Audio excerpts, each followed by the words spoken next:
This is an open letter to Speaker John Boehner.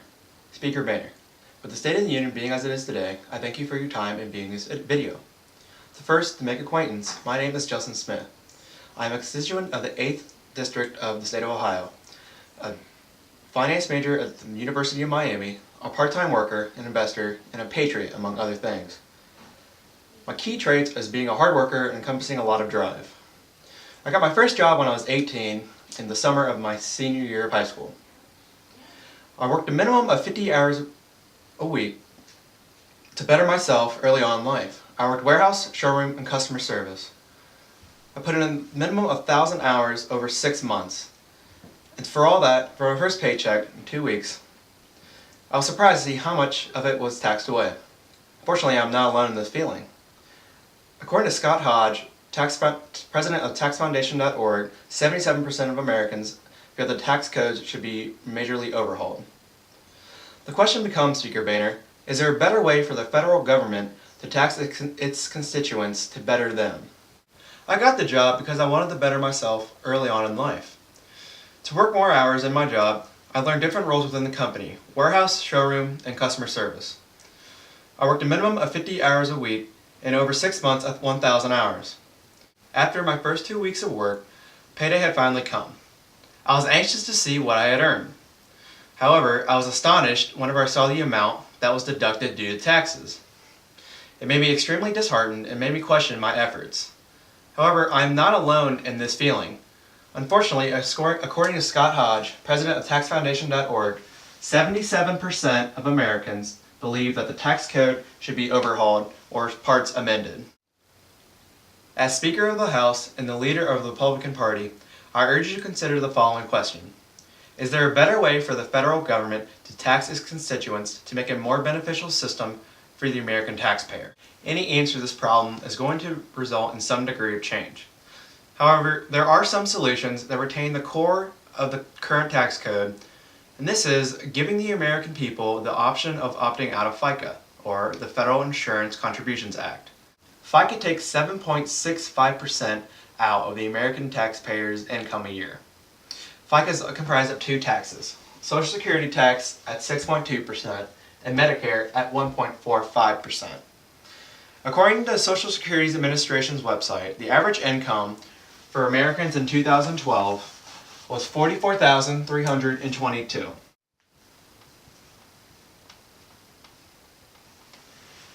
If Americans were allowed to opt out of FICA, that's 7.65% of the $44,322 average income translates to $3,390 a year.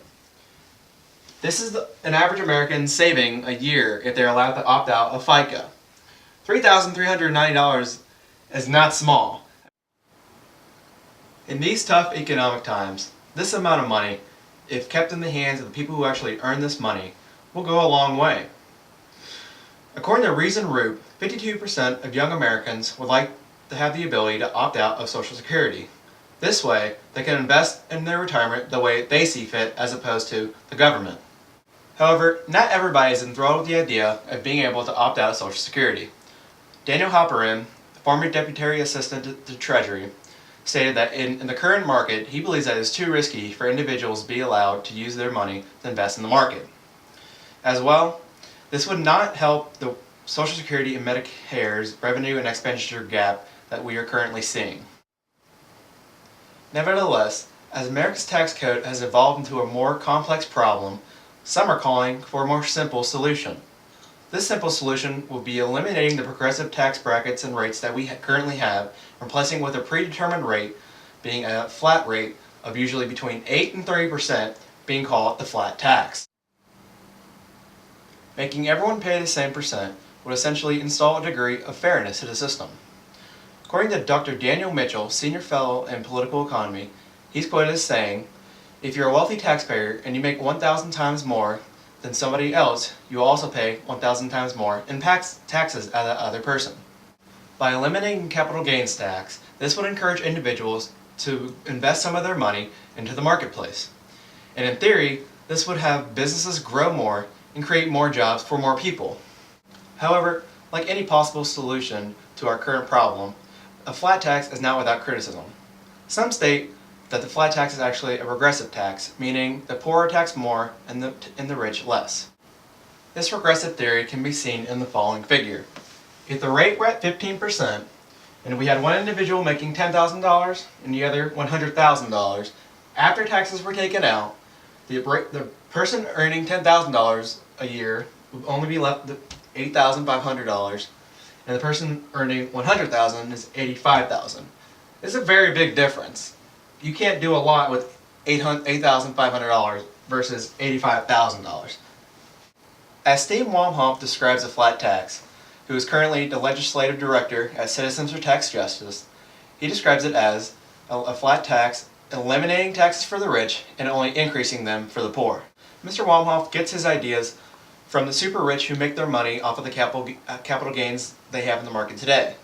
Being, if you have $10 million and you invest it in Coke, you make 5% of that $10 million a year. That is $500,000.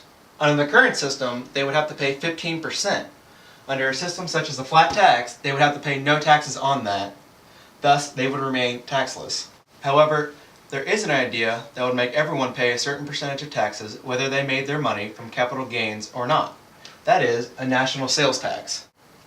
Like the flat tax, a national sales tax will eliminate exemptions, write-offs, and loopholes. All government revenue would come from a predetermined tax rate on goods and services. Whenever people purchase these goods or services, that rate would go directly back to the government. Under this system, an individual's income is left alone. Since all taxes come from goods and services bought, one can also determine the amount of taxes they will pay each year.